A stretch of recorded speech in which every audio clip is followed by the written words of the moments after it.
grew up outside of Roxborough, and God called my wife and I, my family, to move back to this town as indigenous missionaries. People go overseas and they spend decades learning the language and assimilating into the culture.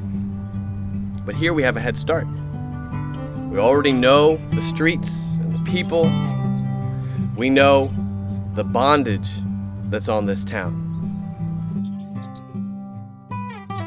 You know, as a child, I was blind. I was focused on myself. I had no heart for the community.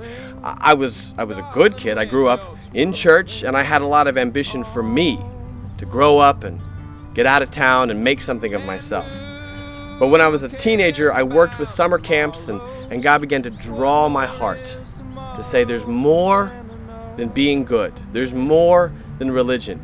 And in fact, whatever you're doing, the most fulfilling life is one that is centered on worship and on relationship. And I can actually hear the voice of God, know His tone in the scriptures, and walk with Him myself.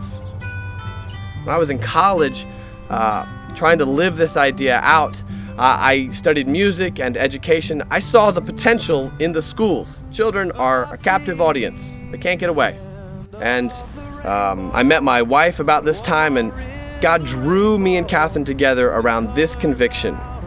God had called us to change the world. He birthed a new ambition in us.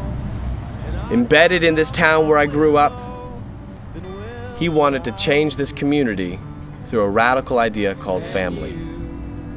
So we moved to town, we opened up our home, we began to invite young adults in, people who had bought into the world's idea of romance and fulfillment, and said, come and see, God has the power to draw people together.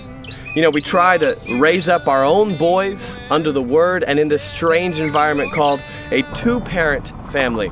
With YFC and the Warehouse, we began to build relationships and take the gospel into schools, building relationships there with children, and then continuing those out in the community, at the park and at ball games and just on the streets. What we're doing is we're saying God is working on our lives. He's working on our hearts and drawing us to Him.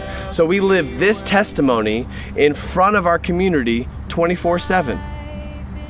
And we believe that that is what God will use to transform Roxborough. So that's our story. With your heart my soul is bound, and as we dance I know